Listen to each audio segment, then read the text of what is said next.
Senior citizen group Gotri દ્વારા જન્મોત્સવનો કાર્યક્રમ યોજવામાં આવ્યો હતો.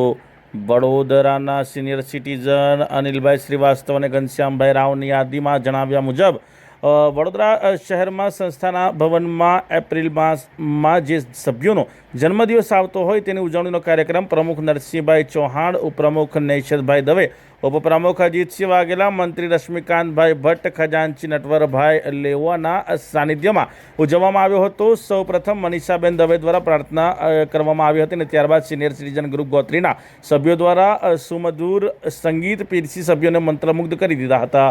વડીલ અને કારોબારી સભ્ય અનિલભાઈ શ્રીવાસ્તવ અને મોહનભાઈ મકવાણા દ્વારા હાર્મોનિયમ પર ધૂન વગાડી સભ્યોને આનંદિત કરી દીધા હતા. ત્યારબાદ જે 4 સભ્યોનો જન્મદિવસ હતો તેઓને પ્રમુખ, ઉપપ્રમુખ, મંત્રી અને ખજાનચી દ્વારા પુષ્પગુંજ અર્પણ કરી તેઓનું સન્માન કરવામાં આવ્યું હતું અને તે સભ્યોએ સંસ્થાને ડોનેશન પણ કર્યું હતું. મંત્રી દ્વારા આભાર વિધિ કરી છેલ્લે સંસ્થા દ્વારા સરસ ભોજન સમારંભ પતાવી સૌ સભ્યો છૂટા પડ્યા હતા.